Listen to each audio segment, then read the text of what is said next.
Welcome to Last Orders, the podcast about the podcast. We are going to talk with some of the players about the recent episode of the Crowded Tavern, more specifically about episode 4, What Comes in Dreams. With me today I have Amanda, my trusted friend and ally. Say hi, Amanda. Hello, hi, Amanda. Hello, hi. Also with us, we have two guests as per usual. Rik, aka Alim. Hello, hello, hello. Aedamori, aka Strix. Hello, everyone. Hello. So yeah, we had quite the interesting episode, I think. At least when we got to the end point, there was definitely some people who were like, no, we want more. So I guess that's a good sign. A very good sign. A very good sign. So I have a lot of moments that I've picked out that I want to talk about, but before that, maybe if you can do like a quick round and be like, do you have any favorite moments from the episode that you want to talk about? How about we start with Adam? Sure. Yeah, I was thinking about it. I don't know if I can single out a single moment that's my favorite moment from the last episode, but honestly, it was more learning more and more about the world, which came in from a few different angles, sort of getting to talk about Otis and then Arlene's dream and then Nessa at the end. Like all of those things sort of combined to get me really excited for the episode and for what's coming next. Mm-hmm. Yeah, and it's been sort of like, for me at least, like long coming that some of these things are going to happen, because it's one of those things where it's a balance, I find, where I want to try and push certain things, but I also don't want to, I also want the players to do their thing and figure things out. So I've been, it's definitely some of the stuff that I've been looking forward to, and finally having that dream as well being in there now that I couldn't get it in the previous session was pretty good. But glad was I sloppy seconds with the dream? No, you weren't. It was actually a case of that I had ideas for a few different characters. Okay.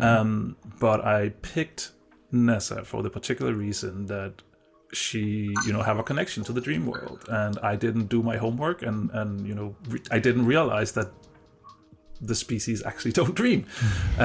So it wasn't, I wouldn't call it a second. I was just, I thought I picked up the cool thing and I didn't. So there we go. I'm pretty sure he's saying you're not cool. No, that's not what I'm saying.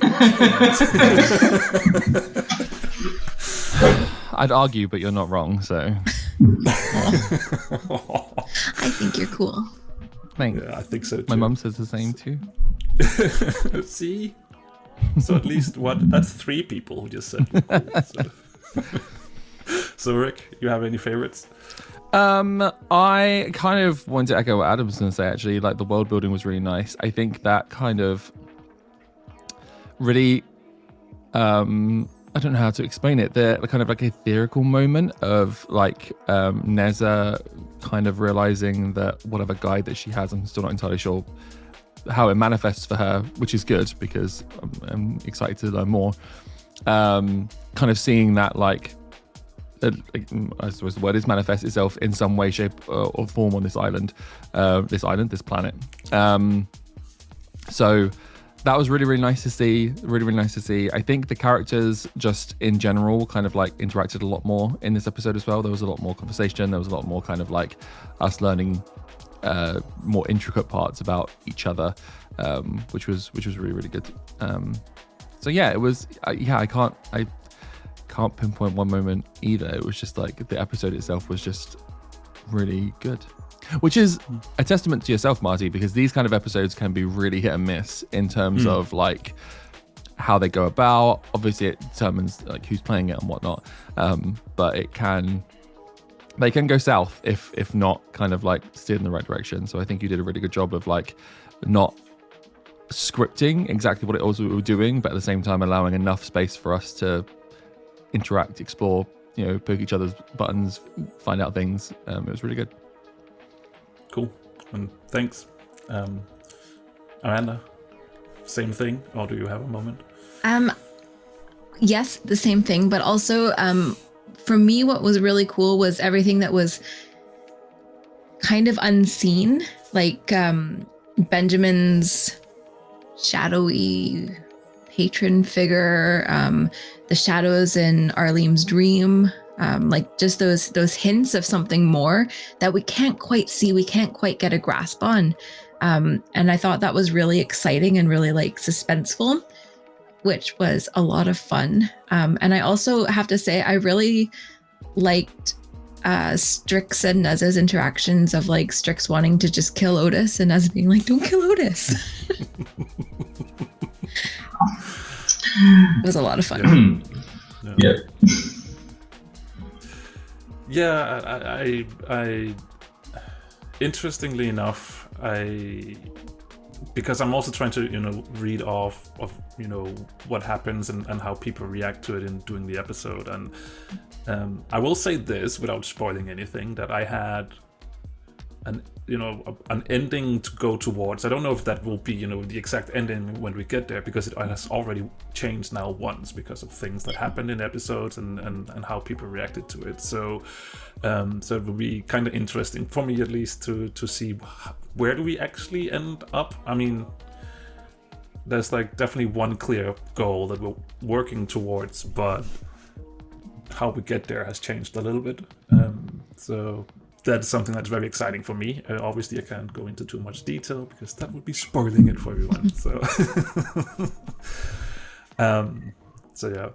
What about you, Marty? Did you have any favorite moments or standout times? The whole episode, I think. I think we'll actually go through a lot of, because I having the same thing, that I'm having a difficulty picking like one specific moment. But I did quickly just, jump through the episode today before the show, and I knew that there was a few different things that I wanted to talk about, but I actually found a few things that I also had forgotten that happened, because that's sort of like, I think I say it now, it's become like tradition after every episode that I'm saying like, I don't know what happened in the first half, but I just know it was awesome. Mm-hmm. And it's sort of like the same thing here, that so much is going on, and it's really, I think everyone is doing really cool. So everyone is cool, even Arlene. Even Arlene. What do you mean, even Arlene? You've gone from useless to even Arlene is cool. Even Arlene's hitting the mark. Great, awesome. I can't wait until you're all on the verge of death and I get my healing spells back. Yeah. So basically I have one more thing that I want going forward in the story. I have one more thing that I need to happen. And I hope that it will be next episode. But I will definitely try and push towards that, because I think that will be like another turning point for the characters. So it's going to be really interesting. All right, first question. Because I sort of forgot about this, but then I went back to them and watched some parts of the episode, and Nessa seemed like she softened up a little bit towards Thrak. I don't know about that. She's still not saying the right name. I mean, she's not. Time to learn names. But it seemed like she did soften up a little bit towards him.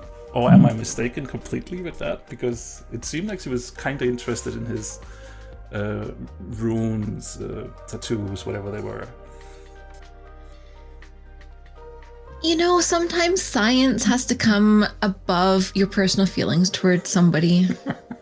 See, this is my concern. Neza only seems to have time for people when they are of interest to her.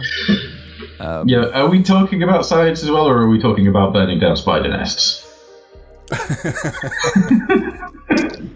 Look, spiders are something totally different. They're awful. I didn't know she was afraid of spiders until we encountered them. That was a nice surprise. I actually just completely nothing to do with this campaign we're doing, but in my real life campaign that I'm doing with friends, I actually had a character where we ran into huge spiders as well. And me, Marty, I am very afraid of spiders in real life, and I was like, my character is as well. So I gave myself disadvantage, the fear condition, when fighting the spiders, just because I was like, my character doesn't like them. So yeah. That's cool. That's a good idea. Just a fun little fact. I think everyone would be scared of spiders that were like the size of a house, right? Like, yes. I don't think, even if you're not an arachnophobe, you're looking at a spider that could eat you in one go, and you're like, this is fine. Like, this is cool. I'm okay with this. Yeah. That is just true. one of those things. It's, you know, interdimensional spider houses. That's fine. Totally fine. No big deal. Yeah, I mean, to me, a spider doesn't even need to be that large, you know. So, all right, but yeah, what are the thoughts about Threk? In general, Arlene's had a drink with him, so they've kind of mini bonded, even though he forgot apparently in the last episode. Marty forgot. Threk didn't forget. Marty forgot. I was like, he was asking for my name, and I was like, we know each other. It's fine. It's fine. So yeah, no. So I'm kind of getting friendly with him. I have concerns. I feel like Threk is the kind of person who, despite showing his kind of acceptance towards Neza and being like, you know what, you clearly are a leader. Like, you know, I'm going to respect that, which he did this episode.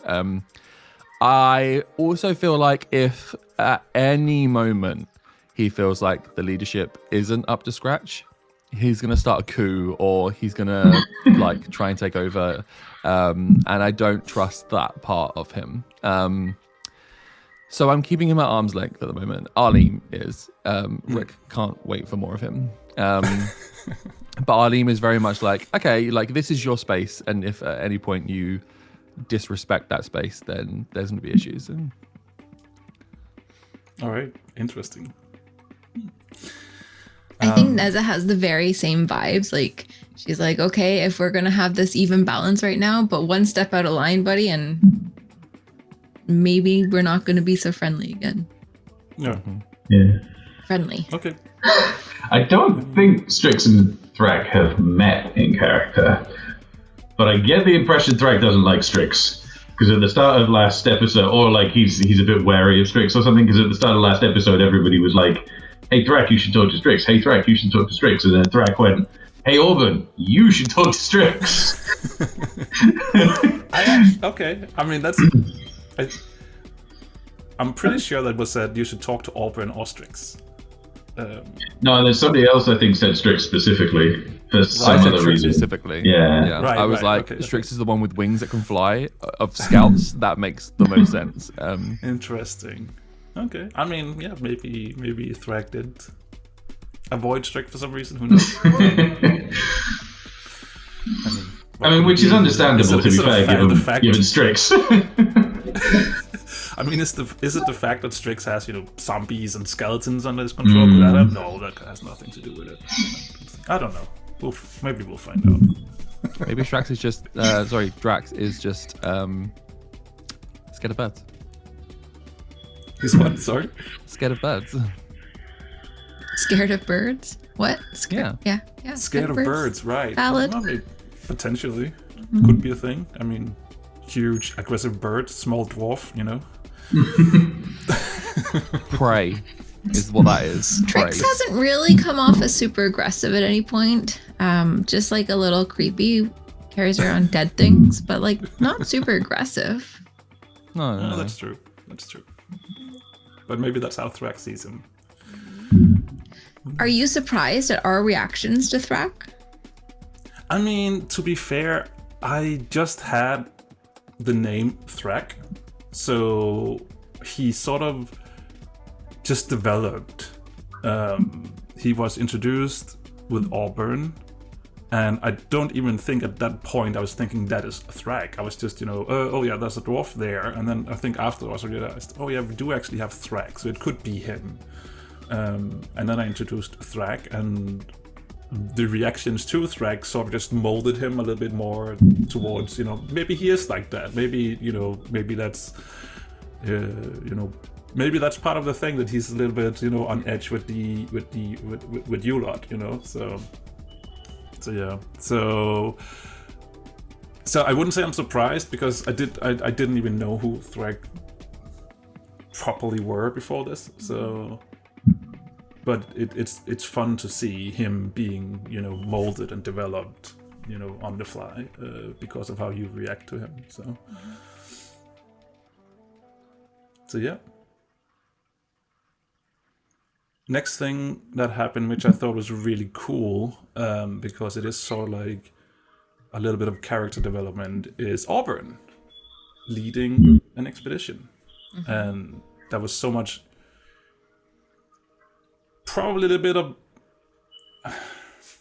he was definitely pushed by pretty much every one of you towards that direction, that you're the one leading it.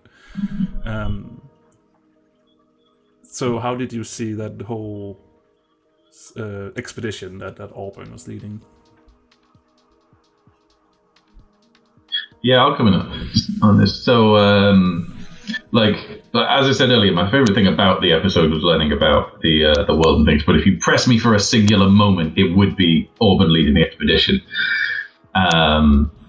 because I think we got to see a bit of the internal conflict in Auburn, because he doesn't want to not lead, he doesn't want to not do his job, but he's also very apprehensive about doing it, and perhaps expects himself to be less good at it than he is. And I think seeing the other characters build him up as well made for some really nice interactions. I wonder if we'll get him to stick in that kind of role, or if it's going to have been a one-off thing. Interesting to see, I think.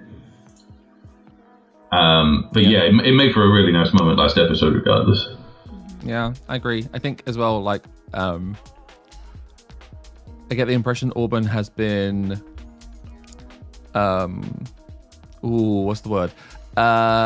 Coddled, maybe, in their environment. Like, they have a master, they knew that they could make mistakes and it wouldn't matter. And I think that they are now in this situation where he's basically being told that he needs to make decisions and act, and they have implications and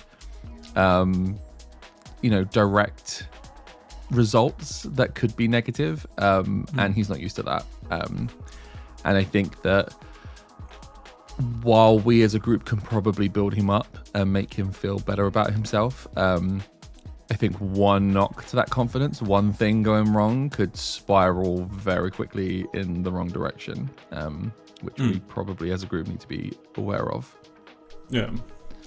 I haven't spoken to Danny about it specifically, but it feels like Auburn has that, anxiety way of thinking, where if where you just go down a rabbit hole where you're like, this could go wrong, and if this goes wrong, then this will lead to this, and just going down that spiral. I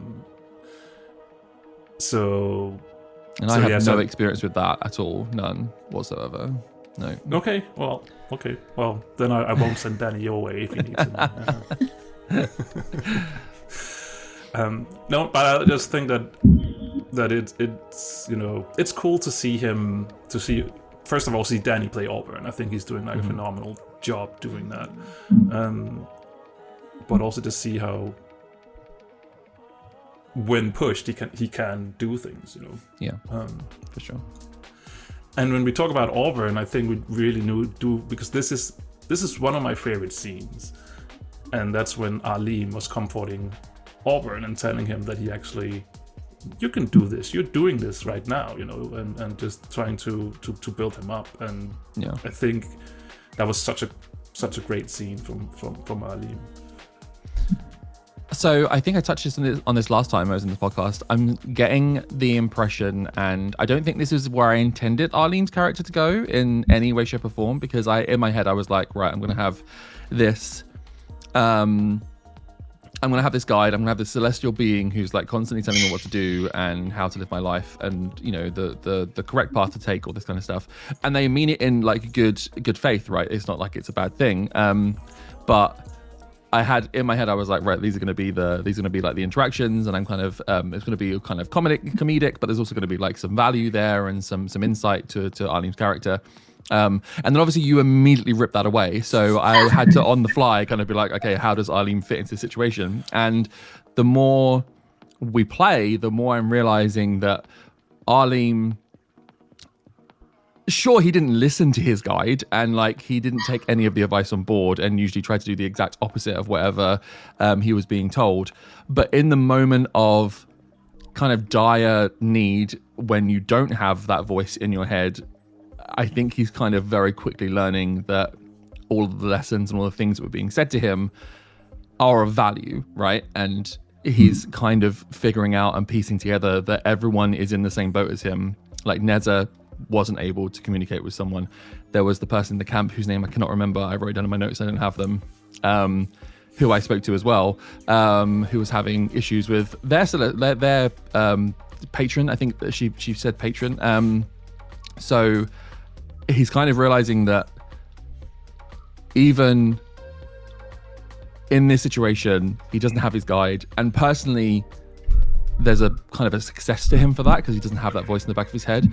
He's realizing that all these other people who do have those voices and do have those people that they were relying on that don't have them, actually valued those voices and listened to them. And he is realizing that maybe he took that for granted a little bit. So he's trying to make do by like trying to support these people who have lived their lives with the support that they no longer have. And I think there was a little bit of a happy coincidence as well, because I think we already had that small, very short scene with Lyrae, what's her name?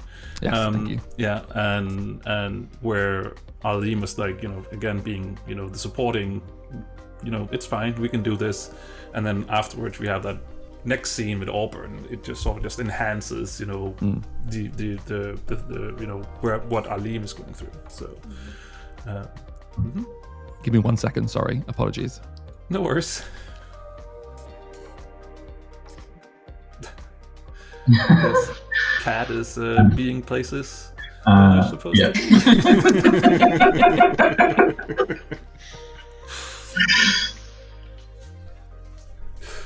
The happy life of a cat owner. Sorry. We've all been there. On my PC, which he always steps on the fucking buttons, so sorry. Yeah, no, it's perfectly fine. It's one thing that my cat has done a few times, where she stepped on the power button and turned off my PC while I was mid-gaming or something like that. Every time he's up there, I've changed the settings of the PC so that it doesn't turn off with just one button press, but he always manages to just stand on the button for like 10 seconds, and I'm like, please stop. Anyway, sorry. No worries. Strix, how does he feel about the mini owlbear, and perhaps Ben's mentions of a creature talking to him? Strix doesn't like not knowing things. He's not used to not knowing things. Like, he usually has a lot more tools to just be like, right, what actually is this? So, I mean, given that he's alone with Benjamin and Otis as we start next session, he's definitely going to at least attempt to figure out more, because he's not the kind of guy that sort of likes to operate in an environment where he doesn't have a lot of information. We'll see how much he's allowed to get away with. He's not just going to straight up kill Otis, and from what I know of warlocks, that wouldn't do anything anyway. He'd just sort of come back next short rest. but what is because I think it's a fun little thing, and it's one of those things I can't imagine how it would be in real life if this is how things would play out in real life. But you have this 16-year-old boy, and you've had him with you for a few days now, and in the beginning he couldn't do anything, and now he's starting to doing magic out of nowhere. So what is the general feeling about Benjamin currently? Or is it just, or maybe it's quite normal considering the world you come from? I don't know. Strix is curious. He wants to know why, because Benjamin doesn't it seems like a recent development, and that's obviously going to be interesting. Obviously, out of character, I know a little more than Strix knows in character, and I guess I'm looking forward to Strix finding those things out. I can't imagine Strix is going to be happy about some entity just giving a demon present and demonic powers to a child. Really? Sounds perfectly normal. It sounds like a Tuesday to me.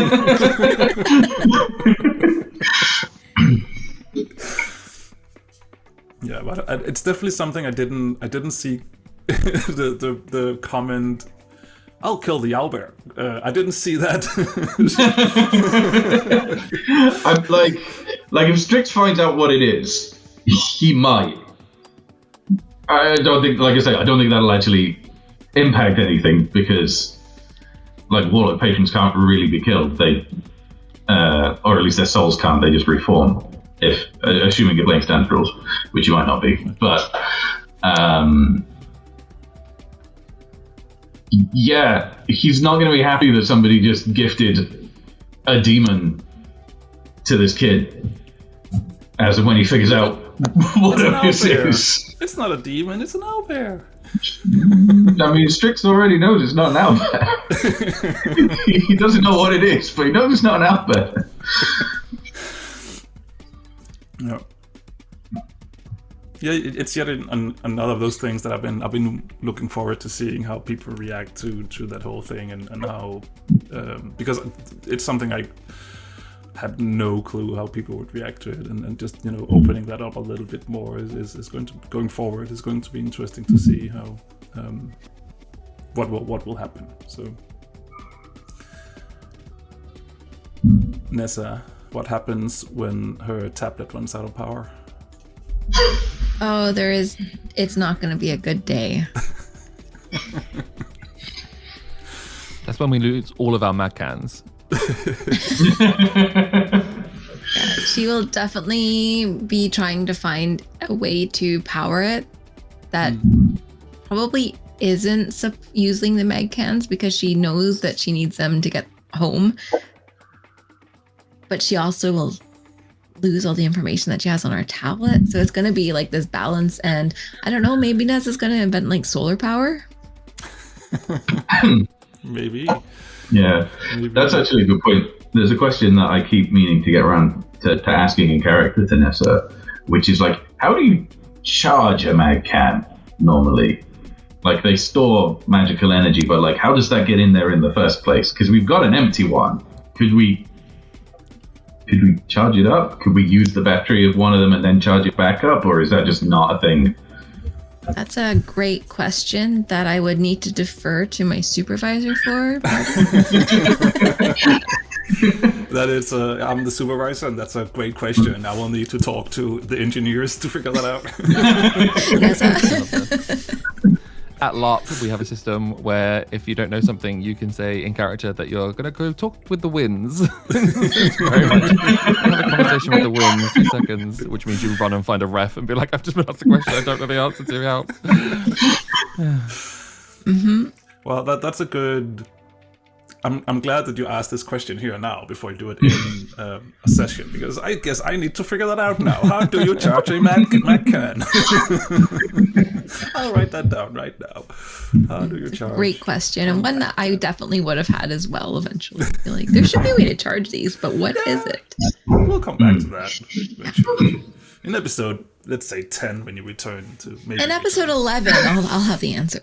Yeah. All right. So, new camp? New camp. Fresh water. We think. Hopefully. No one's actually tested it. I did realize after we finished the session, we did nothing of actual scoping out. We saw a place, we saw a field and a spot, and we were like, this looks great. And then we immediately turned and walked away. And I know Strix and Benjamin and Otis are staying there. I don't know so much about Otis, but maybe we should have done a bit more prodding around and testing of waters and making sure there were no cliff folds and all this kind of stuff to make sure that we were it's a great place. But hey, we're in it now, so who cares? Let's go. It's fine. It's gonna be fine. We're on an open plane, right? Sorry, we're on an open plane, right? So if there was anything that close, we'd be able to just see it. It's not like we're in the middle of a dense forest anymore, where it's like, I don't know what's 50 meters that way. I mean, none of us know how to live in a forest, so I feel like there are things that we're probably missing. So yeah. It's an interesting thing that I never thought about, you actually moving camp. But it makes so much sense. You have trolls as your neighbor to one side and giant spiders to the other side. Why the hell would you stay? So it made totally sense. I didn't have anything planned for that part of the map, so you helped me put stuff there on the map. So, I mean, it works out for everyone, I guess. You're welcome. We're real cartographers. Exactly. So yeah. But one thing I can say 100% won't happen is that the river will not have sharks in it, because we're not allowed to have sharks in this campaign. Thank you. So, because I would actually cry if there were. Or I'd just stay elsewhere and deafen myself in Discord every time there was shark related content. So yeah, that won't happen. Thanks. You're welcome. We did talk a little bit about Alim and his progress, or what to call it. He had a dream. We got to a dream session. Indeed. You got your dream. How does he feel after that? I missed what you said there, sorry. How does he feel after the dream? The how dream does he feel after the dream? I think he's again, in these situations, he would have woken up and had someone being like, it was just a dream, whatever, like don't dwell on it, move on. And whilst again he probably wouldn't have like 100% taken it on board or whatever, he had the voice of reason, and he doesn't have that here. He knows that things are up, things are off, things aren't correct, and the dream was vivid, right? Let's be honest, like it wasn't just like one of those ones you wake up and you kind of remember bits and bobs. Like he is completely aware of that. He woke up and tried to put on a strong face, and just kind of be like, it's fine. Like there's nothing to worry about too much. But honestly, I think it's gonna have a bigger effect on him than I think he realized. Even to the point of like the reason that he followed Neza into the forest was because he just saw Neza wandering into the forest, right? He just had a dream about a forest that was endless and trying to basically kill him. The last thing he wants is for someone just to wander into it and then potentially find that fate, even if they didn't want it. So I think we're going to start seeing a bit more of an on edge Alim, potentially, which is, again, going to be interesting, given that his entire thing was supposed to be carefree and very like, throwing caution to the wind and all this good stuff. That's not what we're going to see, I don't think. I think the more time he spends here on this planet, the more he is kind of having to come face to face with the reality that he can't just be that happy-go-lucky person. And how does Rik feel about the dream? Rik loved it. Rik was trying to, I won't lie, Rik was in the moment trying to be like, how can I get around all of these things that you're putting here? Which is why I kind of like threw myself constantly at trying to move, which obviously you didn't want me to do too much. So it resulted to crawling in an attempt to try and like... Have you never had those dreams where you're trying to run away from something and you just can't and you keep stumbling, or is that just me? I never have. There's a list of dreams that like people are like, oh, these are quite common ones. Like, flying dreams. I've never had a dream where I'm flying. Those are amazing, by the way. Yeah. The ones where you're like restrained almost, like in that what you're saying there, I've never really had those dreams. all of my dreams usually revolve around my social anxiety.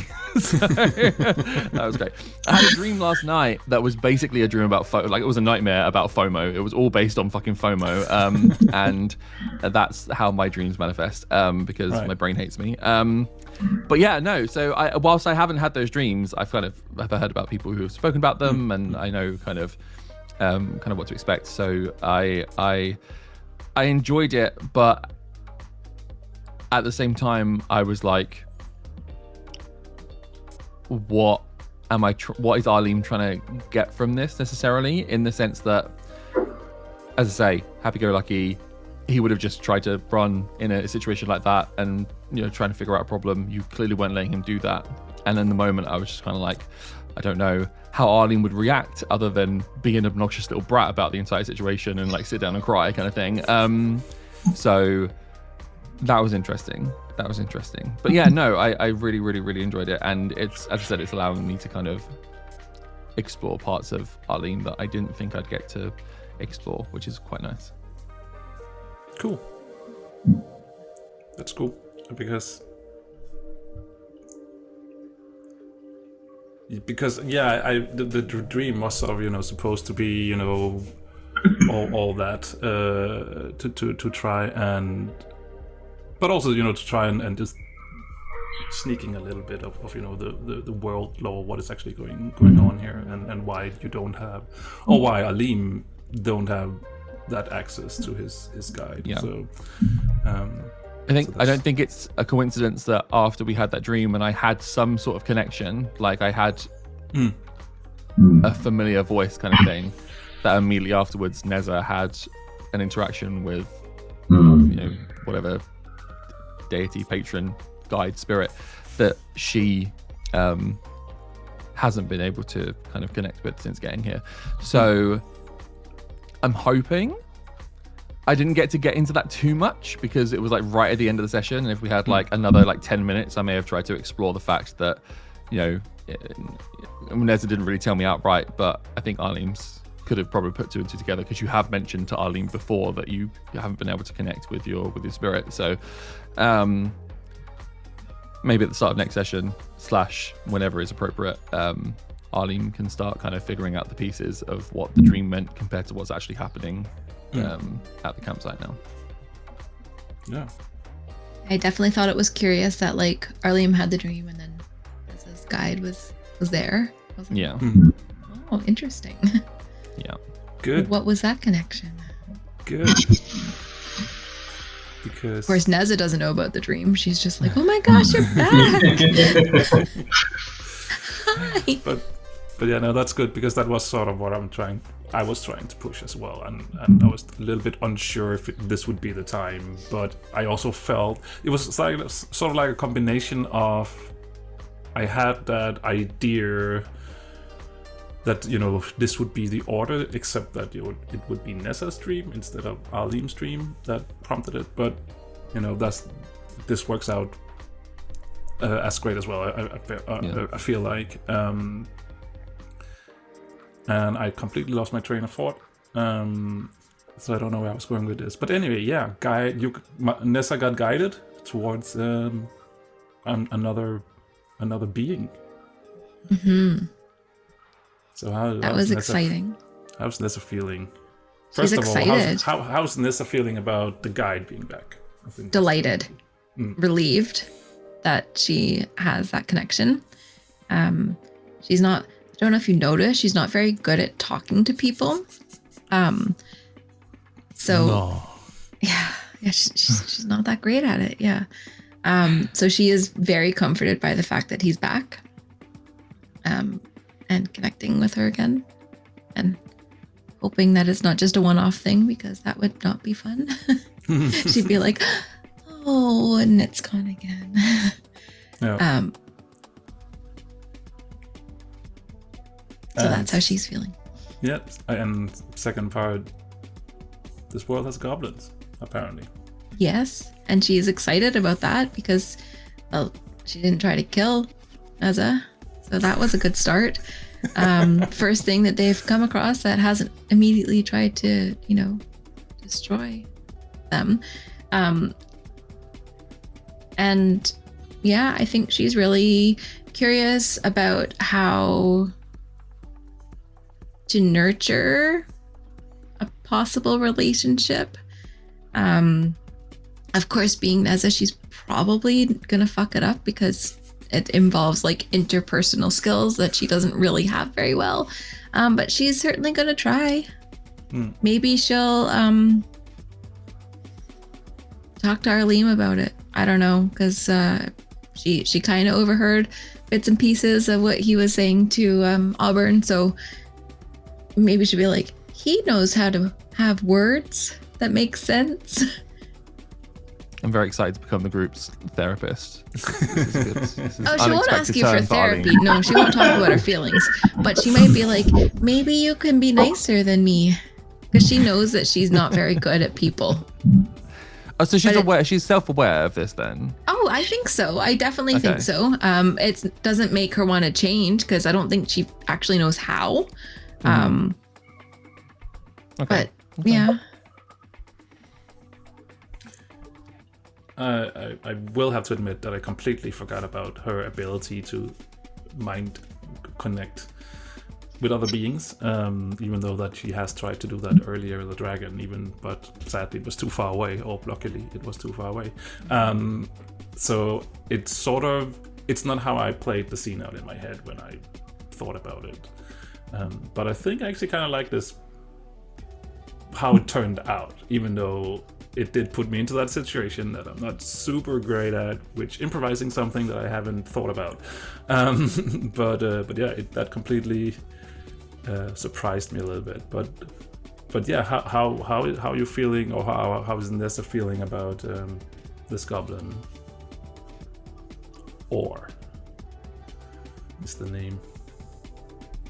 The name? Yeah, or. Oh, or. Sorry. I thought you were saying, how is Neza feeling about the goblin or the name? Yeah, and yeah, I was I like, realized well, that. what I name? realized that. Or is the name? Yes, I recall. I recall. It's written down in my notes as well. I think, yeah, just curious and hopeful that perhaps they can form, I don't know, she's probably thinking ahead, like they can form some kind of alliance. She wants to learn more about this world, especially like what can they teach her? What information can she get from them? And then on the flip, like what will it cost her? So she's obviously going to bring some kind of doodad back and try to offer friendship or something, or education from like the technology side, in exchange for what they know. Okay. Interesting. And good to know. I'll write that down.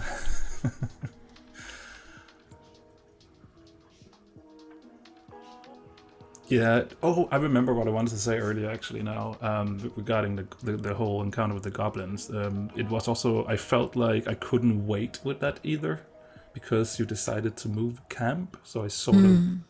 I mean, I probably could have fixed it by moving stuff around on the map and things, the stuff that you haven't found. But I also felt like it would probably make good sense to throw that in here now. Also, if we want to try and stay on those 10 episodes, then some stuff needs to happen, So yes, that was sort of like on 10 episodes. We're not still fooling ourselves about that, are we? I'm trying, but let's see where we end up. So yeah, but no.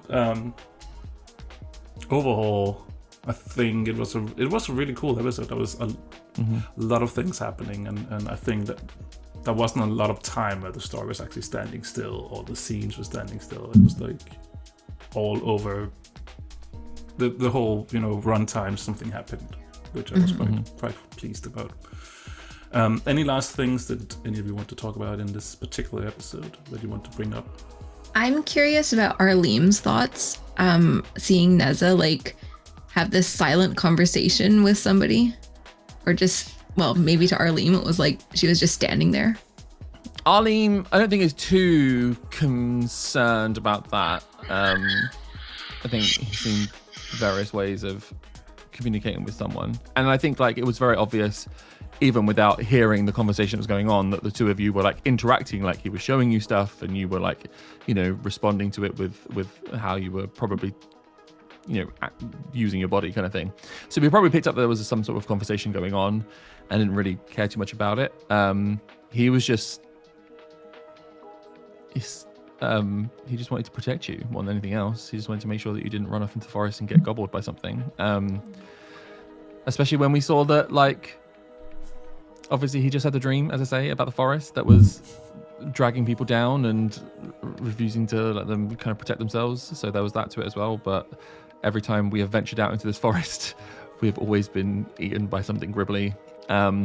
So yeah, I think that was it more than anything else. And I think he did pry this, like, at the beginning, about like what was going on and why did you come here kind of thing, on your own, especially because I remember saying, like, you know, mere moments ago, well, I say moments ago in the episode, but you know, the day before, you were literally like, we can't be going out, we need to find a new place, we need to, like, you know, we need to be protecting ourselves and looking after ourselves, and then you wandered off into the forest on your own. Was kind of just very, in Arlene's head, a little bit out of character for you. So I think that was what he was more concerned about more than anything else. Like, he didn't really care about the conversation, he was more concerned about what Neza was actually doing in the first place.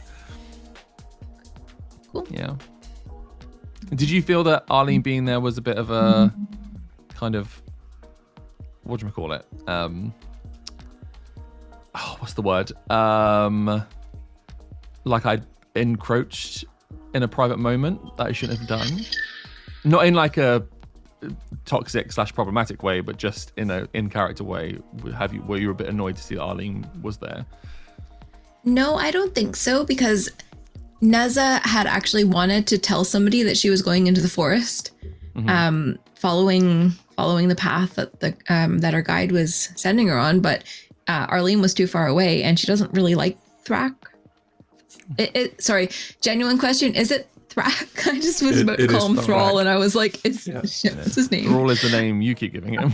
I know. Yeah, that's right. And so then it is Auburn Thrak. started calling him Thrall as well. I was like, no. It was cherry on the cake. Best moment. I was like, yes. And Benjamin tripping Thrak was like, love this so much. So you were too far away, and she didn't want the path that she was being led on to run, like to disappear. Yeah. So I don't think that she actually minded that you were there. I think she was surprised that you followed, because she thought she was alone, but she didn't mind that you had followed. That's fair. That's good. All right. Yeah. I think going forward, it's going to be a lot more. It's going to be hard because, like, you know, I think at this point, Auburn is the only one that hasn't at least told us they have some sort of inner voice or ability to communicate with things that aren't right there. Strix obviously can communicate with hordes of undead that aren't necessarily in the immediate vicinity. So I think it's going to be like, as he gets a little bit more anxious, a little bit more worried, he's going to try and like own on these things a little bit. He's going to try and be a little bit sharper about these things and make sure that people aren't kind of like wandering off and talking to spirits that they shouldn't do. I think we've already potentially failed at that because that's exactly what Benjamin has done. But of course, that which we'll come to that, I suppose. That's what we get for letting the 16-year-old go off and like make a little camp on their own. Like maybe that was our first mistake. You guys just sent him straight off into the forest. Ali was like, yeah, just let him go. So I mean, to be fair, I had alcohol and a drinking friend, and that was my main concern at that point. But yeah, Caesar's talking about sort of Arlene's character quite a bit and how he's maybe sort of not where you expected him to be, sort of out of sorts, maybe the most uncomfortable in the situation we find ourselves in. I think it's maybe worth knowing, like just saying something that I've noticed when I'm watching back, like when I watch the episodes back, I kind of see Arlene as almost the protagonist, like the point of view character, the character I relate to most, the person who's sort of reacting as I would if I were in this situation. Okay. God, that is. Because in my head, I'm playing Aleem just like on the fly, like what the fuck is going on, kind of thing. Because he's not, as I say, absolutely not. Not that this is a bad thing in the slightest, because I was totally up for Marty putting us in whatever situation we wanted to, he's going to put us in. But I had I don't have the book, but I had like quips written down that I was going to be like, this is going to be like the fun little like interactions I'm going to have, and it's going to be all these like sly little things, and there was going to be like some character development about. I spoke to Marty before we started about like coming to terms with the fact that I'm not like a stupid bratty teenager. So it's kind of nice to know that people are feeling some sort of similar, like some sort of relatability to Aleem, because honestly, I'm playing him by the seat of his pants. I don't really know where he's going or how the development's going, which in a way is probably good, right? Because that is how everyone's living their lives, right? So. So it's good to know that I'm not completely out of the ballpark on this one. I think Aleem is the most relatable character in that sense. Like, it's like, this is how most of us would probably react in this situation. Like, what the fuck is going on? Holy shit. Yeah. Obviously, we shouldn't go be a lot more fight that dragon. Let's get drunk. Right. All right. Let's see. I have at least one community question that we can quickly run through. It's from Jake's friend William, who asks, what is your favorite creature within the D&D universe? As in any D&D creature at all? Anything you pick. Okay, let me get the bestiary up for a second. I'm like, I feel like we should have been properly prepared for this question. Sorry. I mean, I can start out because I have a really good question, really good answer. No, well, I don't know if it's good answer. I have an answer, okay? Well, just talk yourself up there. I've got a great answer for this one, actually. Great answer. Yeah. Dragons. No, I just love dragons. That's fair. So, like, generally, anything dragon-like is something that I gravitate towards. I will have to say, though, that I'm not sure that I particularly like some of the aspects of the D&D dragon specifically, but like dragons in general, it is probably my answer to this. But you might see a little bit of some differences between this world's dragons and D&D's dragons. So, if you ever were to encounter a dragon again. I have a feeling we might. I don't know why. I don't know what's making me feel you might have given us a very concrete in-character reason that we have to face a dragon again. I mean, I would say that the possibility, it's there. I mean, why would you tease a dragon and do nothing with it? No. That's true. Anyone who has an answer? I have to. I'm a huge dragon fan too. I do love Madurgans, but as you say, like there's people differ from them. I think because it's in the name of D&D, I think a lot of people when they come to it, they're like, okay, I don't want to do the usual thing with dragons. I'm going to do something interesting, and then, sorry, that was my cat. And then Your they own little dragon there. literally, and then like they kind of go on a tangent. Stop it! Go away. It's literally hanging onto my arm. They go on a tangent and they try and do something like really interesting and kind of like ruin what kind of makes dragons awesome sometimes. So I can find that I've been in campaigns that have been a bit hit and miss with them. What I love, and it's not one particular character necessarily, but more of a genre, is the I love the oozes in D&D because I think people can just do really fun things with them. I think it's also something that, despite the fact that like loads of games and loads of like different media have like taken from D&D, some like very obviously like World of Warcraft was like almost clearly like just a D&D kind of game essentially. Most of them don't do anything with oozes. Like it's still like they're kind of not considered like one of the more interesting things, which is fair because sometimes it's hard to make a ooze interesting. But for me, I just think they're kind of an awesome kind of concept in general. And when they previewed the trailer for the D&D movie, they have made it very clear that like the oozes are going to be a big part of it, which I'm quite excited for as well. So just in that, I think it's quite cool. Just on the note of oozes, one of my players in my in-game Spelljammer campaign is playing an ooze or whatever they're called. I think it's an ooze. And like, number one, she's hilarious. But number two, she's like really playing into the like gelatinous kind of flowiness of it. And like, she's been a completely glittered ooze. She like falls into puddles. And so as a player character, I'm really enjoying witnessing the fun that you can have with them. It's really cool. Amazing.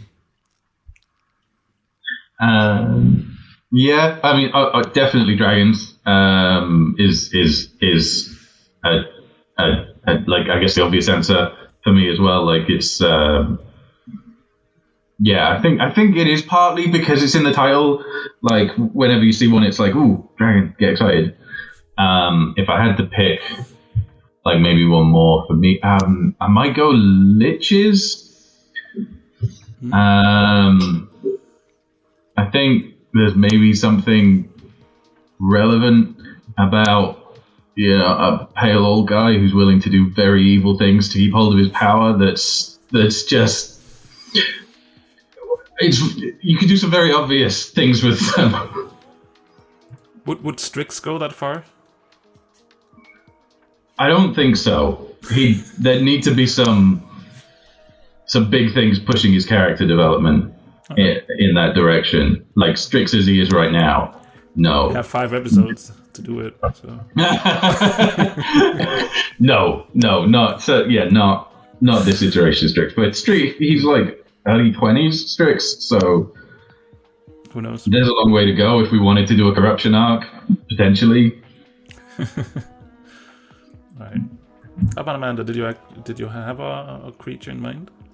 Yes. I've only recently discovered them, but they have quickly become like just heartwarming to me, and it's flumps. And they're like these jellyfish creatures from outer space or from the astral plane, with like lots of tentacles, and like they're really good natured, but they are terrifying to look at unless the artwork is really cute, in which case they're just really cute. And they're like very connected to dreams and telepathy, and I just really love them. I think they're a really cool creature, and I always want one in all of my campaigns now that I have discovered them, and I'm like, they're just a really cool creature. Don't know how we'll fit it into this one though. Maybe when Neza goes back into space. This is a trick question of what we're going to have to face in the coming episode. But they're good guys. They're not like an evil thing. They're friendly. Mm-hmm. Yeah. Dragons can also be friendly. Okay. You're talking about flumps, though. Let's see. Can we do this really quickly? It's kind of like a big question. What's your personal belief on rules versus fun? Yes. Oh my god, I can go into this for hours. Although I can give you the very condensed version, which is what I told both of you when I first wanted to join, which is I personally feel that fun should always trump rules as long as you're not breaking the game. If you're like breaking the game and saying, I'm going to cast this spell or do this ritual in 3 seconds in the middle of a battlefield, that's clearly that's not going to work. Don't do that. That's ruins. Rules are there to enforce the game structure in some way, shape, or form. But I do love it when DMs just go, you know what, that sounds really cool. I'm going to let you do that. I'm just going to let you do that. That sounds nice. That sounds fun. Because I feel like D&D is supposed to be about, I say D&D, tabletop games are supposed to be about creating those moments of just awesomeness with a bunch of cool people kind of thing. Like, and I've been at a few tables where it's like, clearly this is the awesome thing to do, but the DM will shut it down and just be like, no, that's not how that works because of cast times or because of whatever. And it's like, it wouldn't have actually affected the game. Like, it wouldn't have broken the situation. You wouldn't have stopped people from, or made other people's characters less because you've done something. None of those lines would have been crossed, and that it sucks for me. So I do have a strong feeling that the rule of cool is like something that should be considered at all times. So that's the condensed version, but I can go into it quite more. I mean, I think personally, I'm feeling the same way, and we've been had a few situations like that already, like Alim's heat metal, where I was like, you know what, you don't have any. It was also sort of like my own fault, but I thought it was fine in that situation to just be like, you can use heat metal and also attack at the same round, because else we'll be stuck here forever. So. Alim had nothing to do in that situation. He was just like, I don't know what to do. So yeah, I totally agree with that. But also, if it's like a situation where, I mean, I've been in a weird encounter where one of my players wanted to sit down and craft a saddle and throw it on a young dragon and ride it. And I was like, okay, I mean, if that's what you want to do, let's roll for it. And he rolled and he succeeded. I was like, all right, that happened. Now you're on the back of a young dragon. Now what? So yes, I'm definitely up for personally bending the rules a little bit if it makes sense and if it doesn't break anything and if it's cool. Like for instance, carrying just like a city, like not a city, but like a small rule, like how much can your characters carry? It's not like I'm keeping track of how much each of your characters are carrying, because generally it's like micromanagement that I'm not really into. But for instance, the cases of the Mac cans, I was like, how much can you actually carry? And so in that particular case, it would make sense to look at how much can you actually carry it at this point, So it's more like it's sort of like pick your battles, When do I want to be a strict rule lawyer, and when is like, that's fine, we'll roll with that. I agree with rule of cool. How about you, Adam? I know that you also like to look at other games than D&D. Do you have anything to add to this? I'm gonna give the worst, most non-committal answer to this, I'm afraid. So, like, rules exist to support fun, right? Like, if you're not following the rules, that's not necessarily a problem, but if you're not having fun, that is. Having said that, I think it really comes down to the group, how you want to have fun. Like, if you're a bunch of nerdy math nerds who don't really want to roleplay, you just want to use the combat engine and grind through a dungeon and follow everything really strictly because that's what you enjoy, like, that's fine, you do you. But also, if you're a bunch of roleplayers who just want to be in character for most of the session and you roll a dice once every few sessions, also fine. If that's how you have fun, that's fine. And as a former theatre kid who studied math and stats at university, like, I could genuinely see myself enjoying both of those games. So for me, it's kind of whatever. I mean, no, it's pretty true though. Yeah, I think that is true, because I do definitely know. I was part of a group that is still playing AD&D, and that DM is very much into like all the small nitty-gritty details. He doesn't, but that's just a little bit too much for me. But that's fine. We roll with it. But then when it comes to the actual, playing the games as well, he has his script and he's not diverting from that script. So if you want to do something that will derail the script, he will. Nope, you cannot do that, and rein you back in. And I could see that a lot of the other players, they liked that. It was just not for me. So I like to be able to be a little bit more chaotic and go do things that wasn't planned, and I'm allowing my players to do that as well. And sometimes it's fun, and sometimes it gives me a headache, but that's the name of the game, So that's what you have to put up with. Exactly. But I enjoy it. So yeah. A thing that's maybe more impactful for me in terms of like really cool and rules and everything is the dice. I really like letting the dice tell you where the story is going to go. So I'm like, whatever those dice say, that's how we're going to play this. Yep. even if it sucks or is really cool, but like even if it's like not a great outcome, it's for a reason. Sometimes. So do you? Sometimes the dice just tells better stories than you could come up with, and I think you sometimes have to just roll with that, I guess. Exactly. Because sometimes you have like an idea in your head, and you're like, "This is in your head. It's this like perfect idea," but then you end up either forcing it into the story in a way that's unnatural, or it just doesn't go the way you wanted it to. So I try not to have that. I literally I have like the ideas that I want to kind of maybe achieve with my character, but how we get there, we'll figure it out as we go along, kind of thing. Yeah. And I'm intrigued to kind of, Amanda, of that point. Are you, because I do this sometimes myself, and I don't necessarily let anyone know, but I will like roll a couple of dice if something's happening and it requires a level of intellect or a level of like wisdom or courage or whatever. I'll just roll a couple of dice for myself to see how like in that moment I might be feeling, and let the dice kind of help. I absolutely do that. Yeah. Me too, actually. Yeah. It has happened quite a few times in my real life session as well, where I'm like, I feel like my character could, react in this way or in that way, and then I'm rolling to see what way it's actually going. So I definitely like to just sometimes be like, the dice will tell a story.